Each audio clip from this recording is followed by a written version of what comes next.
anumang bagay na kayang isipin at paniwalaan ng isang tao, ay posible niyang makamit. Parang imposibleng pakinggan, hindi ba? Mas kung totoo ito, bakit kaya napakaraming tao ang nabubuhay ng buong buhay nila nang hindi naaabot ang mga bagay na matagal na nilang minimiti? Mayroon kayang lihim na hindi nila alam? Ngayon, ibabahagi ko sa iyo ang 10 simpleng gawain, batay sa pilosopiya ni Napoleon Hill, na kayang baguhin ang takbo ng iyong buhay sa loob lamang ng 7 araw. Tama ang narinig mo, 7 araw. At ang pinakamahalaga, kahit sinong tao ay kayang isagawa ito basta't may tapang siyang harapin ang sariling mga limitasyon. Ngunit bago ang lahat, sagutin mo muna, ilang beses mo na bang naramdaman na parang natigil ka sa oras, nawalan ng gana o parang nakulong sa paulit-ulit na walang saysay na gawain? Kung ang tanong na ito ay tumama sa iyo, para sa iyo ang usapang ito. Napansin mo ba kung paano ang karamihan sa mga tao ay gumigising araw-araw na parang naka-autopilot? Gigising, titignan ang cellphone, sasagot ng mga mensahe, maiinis sa mga notification, iinom ng kape ng nagmamadali at bago pa man sumapit ang tanghali, tila nilulunod na ng kabusihan ang kanilang isipan. Ang mas nakakalungkot, hindi nila namamalayang nawalan na sila ng kontrol sa sariling araw bago pa ito magsimula. Naranasan mo na ba yan? Sigurado akong, dahil ang totoo, halos lahat ay dumadaan dito. Sabi nga ni Napoleon Hill, ang isang taong walang layunin ay parang bangkang walang timon. Mas totoo ito ngayon kaysa sa anumang panahon sa kasaysayan. Pag-isipan mong mabuti, kung hindi mo alam kung saan ka patungo, kahit anong daan ay pwede, at ang problema, kadalasan ay sa maling direksyon ka dadalhin nito, tungo sa pagkadismaya, pagkapagod at kawalan ng kasiyahan. Maaaring abala ka buong araw, pero ang pagiging abala ay hindi nangangahulugang ikaw ay umuunlad. Magkaibang bagay ang aktibo at produktibo. At dito nagtatago ang sikreto. Bago pa man lamunin ng mga pangangailangan ng mundo ang iyong isipan, dapat kang huminto. Huminga ng malalim. Ipatay ang mga notification, huwag pansinin ang mga mensahe, at magtakda ng isang malinaw na layunin para sa iyong araw. Isa lang. Hindi 5, hindi 10. Isa. Marahil ay parang maliit na bagay ito, pero ang kapangyarihan nito ay nasa pagiging simple at malinaw. Dahil kapag alam mo kung ano ang mahalaga, kusa nang sumusunod ang lahat sa paligid mo. At hindi kailangang maging isang malaking proyekto o isang eksenang parang sa pelikula. Maaari itong kasinliit ng pagbuo sa matagal mo nang hindi tinatapos na ulat, pagtawag sa isang taong matagal mo nang iniiwasan, pag-aayos ng kalat sa iyong drawer ng mga dokumento, o pag-aaral ng isang bagong bagay na alam mong makakatulong sa iyo sa hinaharap. Hindi mahalaga kung gaano kalaki o kaliit ang layunin. Ang mahalaga, malinaw, tiyak at nakasentro ito.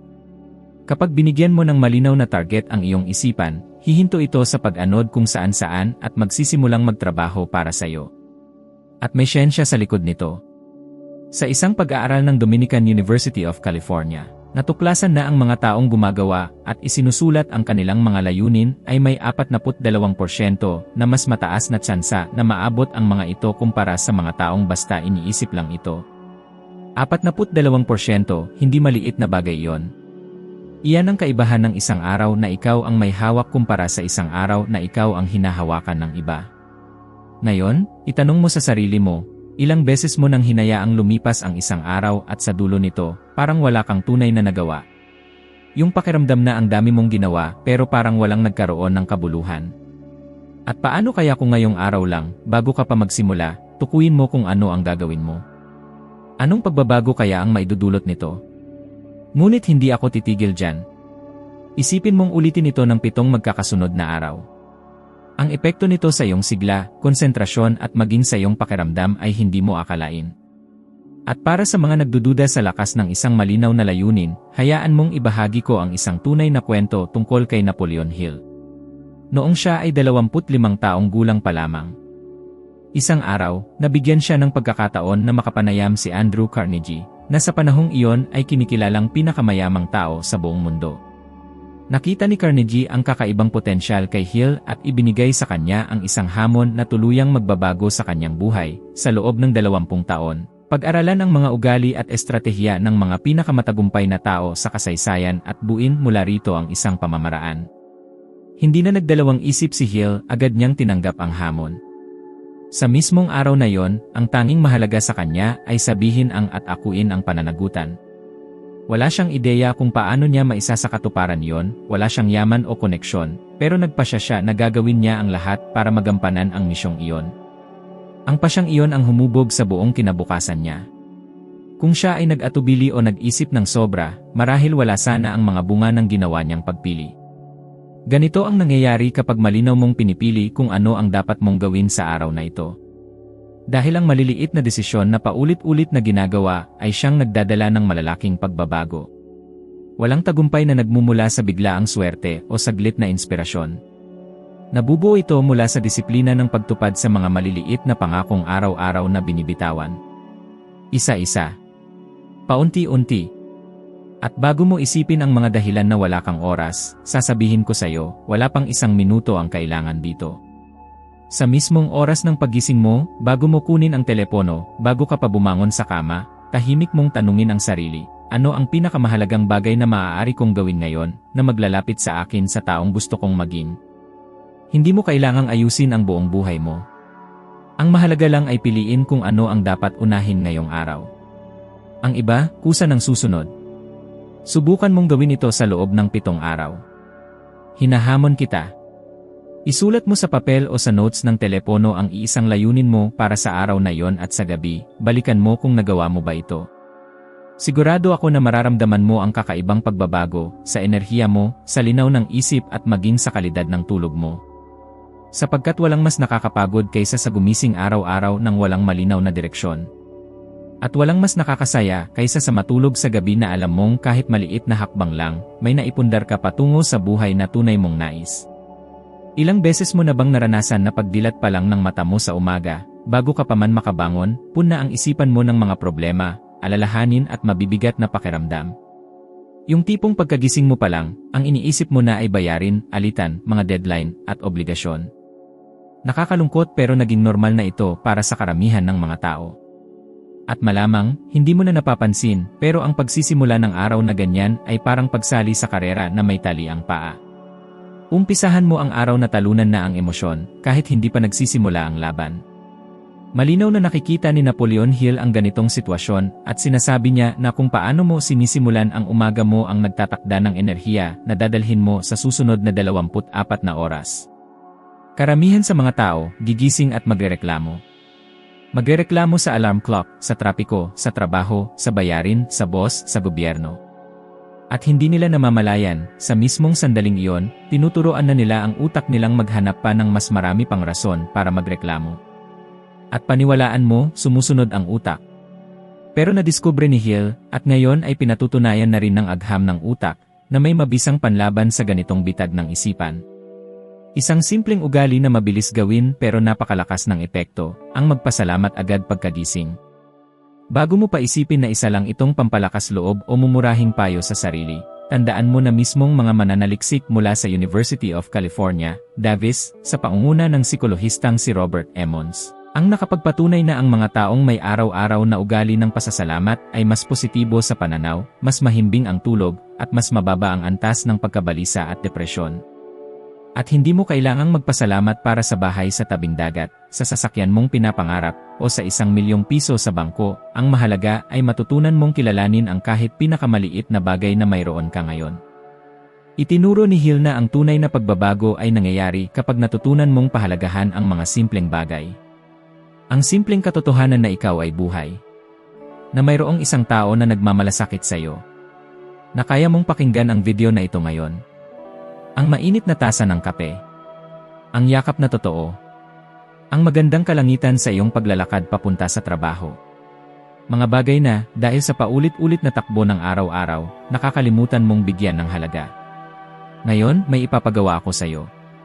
Sa mismong sandaling ito, pumikit ka ng 5 segundo at isipin ang 3 bagay na meron ka ngayon na marami ang handang ibigay ang lahat para magkaroon. Sige, gawin mo. Maaaring ito ang iyong kalusugan. Maaaring ito ang kalayaang makalabas at makauwi kung kailan mo gusto. Maaaring ito ang pagkakataong magsimula muli. Napansin mo ba kung paanong, sa mismong oras na iniiba mo ang iyong pansin mula sa mga kulang papunta sa kung anong mayroon ka na, nagbabago rin ang enerhiya sa paligid mo? Parang biglang gumagaan. Isinalaysay noon ni Napoleon Hill na noong panahon ng malaking depresyon sa Amerika, Panahong milyon-milyon ang nawalan ng lahat, siya mismo ay nabaon sa pagkakautang, nawalan ng tahanan, at ang kanyang asawa at mga anak ay naghihirap. Isang sitwasyong punang pagkatalo. Ngunit sa kabila ng lahat, pinili niyang araw-araw bago magsimula sa kahit anong gawain, magpasalamat sa simpleng katotohanang siya ay buhay pa, may malayang pag-isip, at puno pa ng mga ideya ang kanyang isipan. At mula sa ganitong pag-isip ipinanganak ang aklat na Think and Grow Rich, ang aklat na bumago sa buhay ng milyon-milyon. Ang parehong sitwasyon na pwedeng sumira ng kanyang pag-asa ang siyang naging gatong ng kanyang tagumpay. At nagsimula iyon sa pasasalamat. Simple lang ang dahilan, ang utak ng tao ay likas na nilikha upang maghanap ng banta at problema para mapanatili kang ligtas. Pero kapag sinimulan mong buksan ang iyong araw sa pamamagitan ng pagtingin sa magaganda, pinipilit mong umalis ang isipan mo sa estado ng takot at pag-ingat. Tumitigil ito sa paghanap ng mali at nagsisimulang maghanap ng pagkakataon, solusyon, at kabutihan. At hindi ito pagmamalabis kung sasabihin kong kaya nitong baguhin ang direksyon ng buhay mo sa loob ng 7 araw. Sapagkat kapag nagigising kang may pasasalamat sa puso, nagiging mas magaan ang pagtanggap sa mga pagsubok. Naiiba ang iyong tugon sa mga puna. Ang mga balakid ay nagiging hamon at hindi sentensya. Nagkakaroon ka ng higit na lakas, mas malinaw na pag-isip, at mas matibay na focus para magpasya. Ilang beses mo nang nakita ang isang taong tila walang dahilan para ngumiti, pero nagagawa pa ring maging magaan at masayahin. Hindi sila nagbubulag-bulagan. Pinili lang nilang ituon ang pansin sa kung anong mayroon sila, hindi sa mga wala. At ang mas kamangha-mangha, tila lalo pa silang nakakaakit ng magagandang bagay dahil mas napapansin nila ang mga pagkakataon na madalas hindi nakikita ng karamihan. Ngayon, gusto kitang tanungin, paano kung ang simpleng pagbabago sa ugali na ito ang maging susi para mapabuti ang iyong mga relasyon, ang iyong sigla, at ang iyong pagiging produktibo? Hindi mo ba gustong subukan? Dahil ang totoo, maraming tao ang nag-aabang ng malalaking tagumpay bago pasalamatan ang buhay. Pero ang lihim ay baliktarin ito, magpasalamat muna. Pahalagahan kung ano ang meron ka ngayon upang makaakit ng kung anong ninanais mo.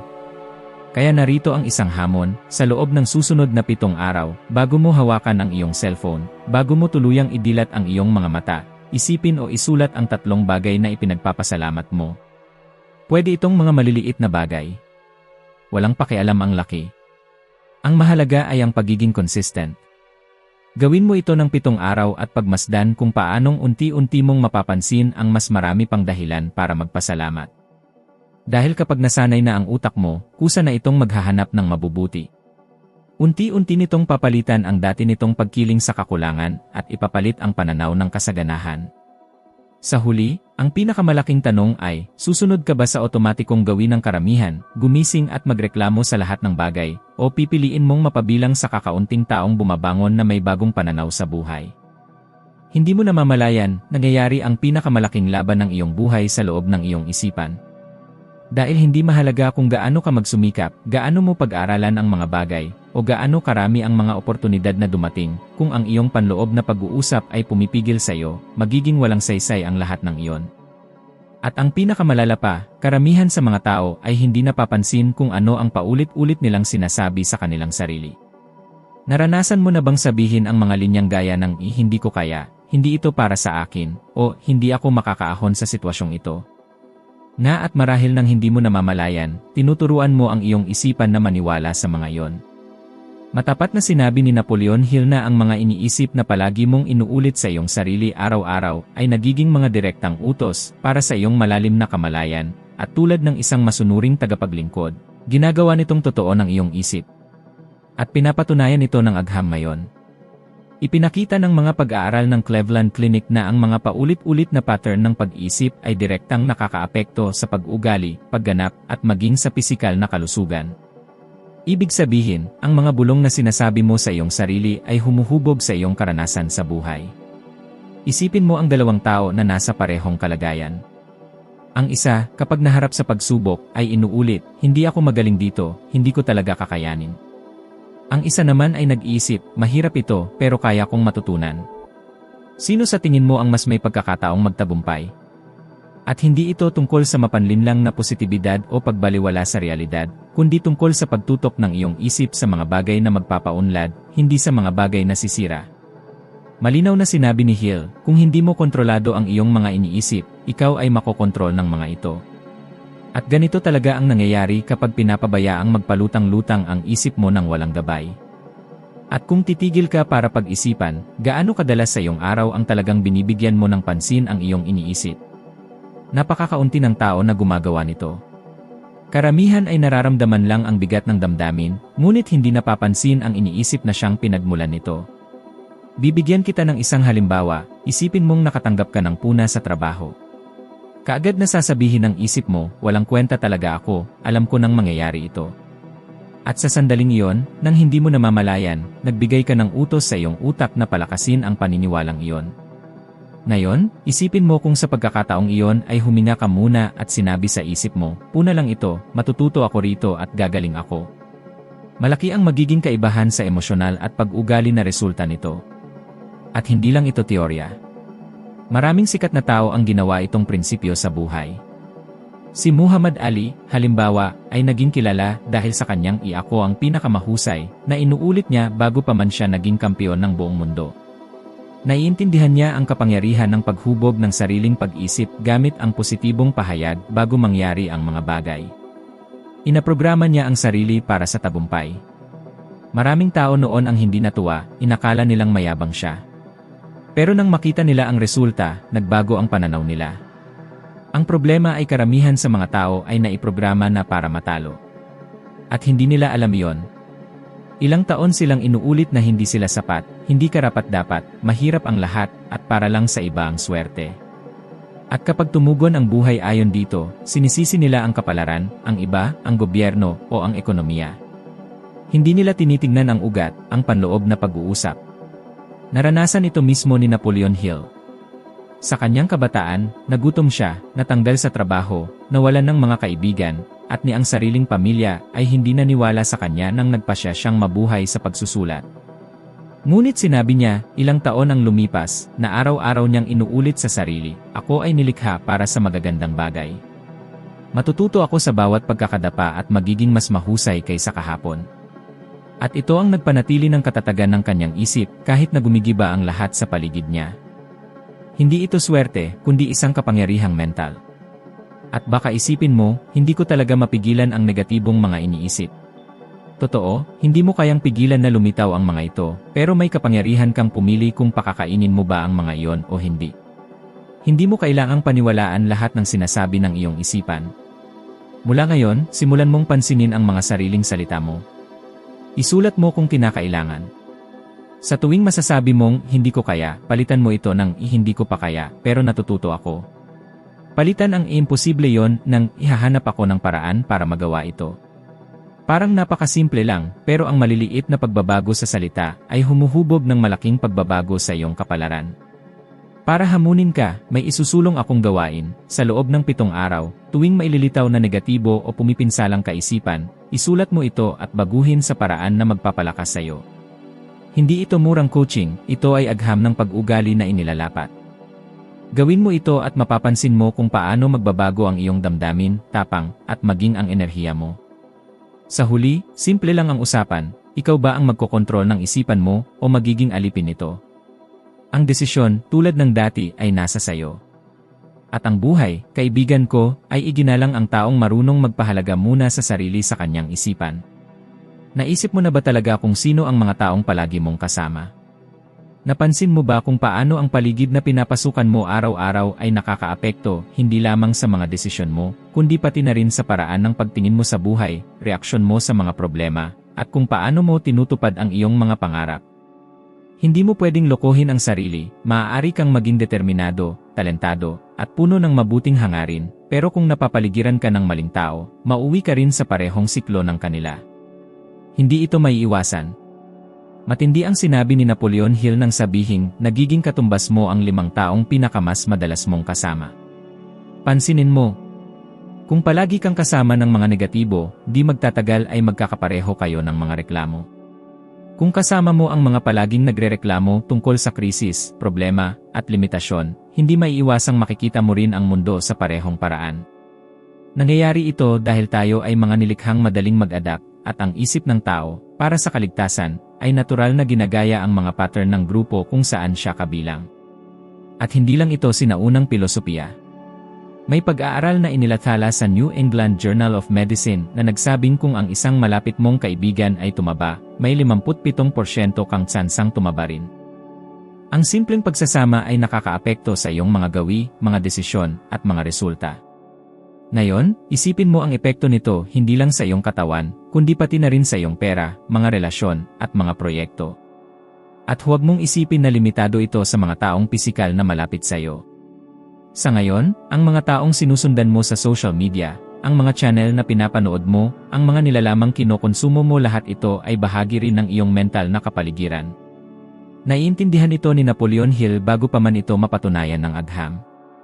Nakita niya na ang mga pinakamatagumpay na tao noong panahon niya tulad nina Henry Ford, Thomas Edison, at Andrew Carnegie ay hindi lang nagsusumikap ng mag-isa, kundi pinipiling napapaligiran ang sarili ng mga ambisyosong tao, matatapang, at may mataas na pamantayan. Sila ay pumapasok sa parehong mga club, nag-uusap tungkol sa mga ideya, nagpapalitan ng payo. Dahil alam nila na kapag kasama ang mga dakila, nagbabago ang mga usapan, tumataas ang antas ng mga paksa, at lumilitaw ang mga solusyon. Ngayon, isipin mo ang sarili mo. Sino ang 5 tao na pinakamadalas mong kasama? Kung sila ay laging nagrereklamo, nagsasabing wala ng pag-asa, mahirap ang pera, sira ang bansa, at ang buhay ay hindi patas, hulaan mo kung ano ang mangyayari sa pag-isip mo. Tama. Magsisimula kang maniwala sa mga kaparehong bagay nang hindi mo namamalayan. At kung iniisip mo na wala naman itong epekto, tingnan mo na lamang ang mga totoong halimbawa. Ilang kwento ba ng mga atleta, artista, o negosyanteng may pangako ang nauwi sa pagkabigo dahil napalilibutan sila ng maling mga tao? Isang malinaw na halimbawa ang buhay ni Michael Jackson, isang henyo sa musika, ngunit malaking bahagi ng kanyang karera ay napaligiran siya ng mga taong pumapabor at mga taong may sariling interes lamang. Dahil dito, nagdulot ito ng mga maling desisyon at emosyonal na pag-iisa na kanyang naranasan. Sa paligid niya ay mga taong walang tapang magsabi ng katotohanan o maghamon sa kanyang paglago, kaya unti-unting bumagsak ang kanyang kalusugang pangkaisipan at ang kanyang kakayahang magdesisyon sa propesyon. Sa kabilang banda, tingnan ang kwento ni Oprah Winfrey na mula pa noong kanyang kabataan, ay nakaugnay na sa mga mentor tulad ni Maya Angelou na nagturo sa kanya na pahalagahan ang sarili, panatilihin ang kanyang pagkatao, at humanap ng mga kapaligirang maghihikayat sa kanyang intelektual na pag-unlad. Hanggang ngayon, pinipili ni Oprah na palibutan ang sarili ng mga taong nagpapalawak ng kanyang pag-isip at tinatanggihan ang mga taong palaging nagrereklamo. Hindi katakataka na nakabuo siya ng isang respetadong imperyo. Ano ang itinuturo nito sa iyo? Na ang kapaligiran ay mas malakas kaysa motibasyon. Maaaring manood ka ng 10 mga video na nagbibigay ng inspirasyon araw-araw, ngunit kung napapalibutan ka ng mga taong walang pangarap, puro reklamo lang, masasanay ka sa ganitong ugali. Sa kabilang banda, kapag nakasama mo ang mga taong naglalayong umunlad, may mga plano, at may lakas ng loob na kumilos, mapipilitan kang itaas ang antas ng iyong sarili. At baka iniisip mo, pero wala akong kakilalang ganito. Sasabihin ko sa iyo, noong una, ako rin ay wala. Hindi rin kilala ni Napoleon Hill ang mga ganitong tao noong siya ay nagsisimula pa lamang. Siya ay mahirap noon, nasa mga maliit na baryo, na palilibutan ng mga taong paulit-ulit lang na sinasabi na mahirap ang buhay. Ano ang ginawa niya? Nagsimula siyang maghanap. Nagbabasa siya ng mga libro, liham, tala ng mga dakilang tao. Naghahanap siya ng mga mentor kahit saan siya makakahanap. Unti-unti, nabago nito ang kanyang kaisipan hanggang siya ay naging bahagi ng mga pinakamatagumpay na tao sa buong mundo. Ngayon, mayroon kang internet, mga libro, mga video, mga podcast, mga panayam. Ang mga kaisipan ng mga dakilang isip ay abot kamay mo sa isang pindot lamang. At kung ang iyong pisikal na kapaligiran ay hindi pa rin nagbibigay ng ganitong oportunidad, gumawa ka ng isang mental na kapaligiran.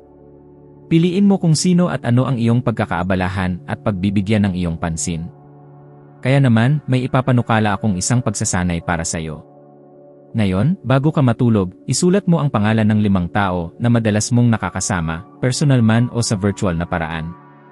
Pagkatapos, tanungin mo ang sarili mo, itinataguyod ba ako ng taong ito o ako ay dinadala pababa?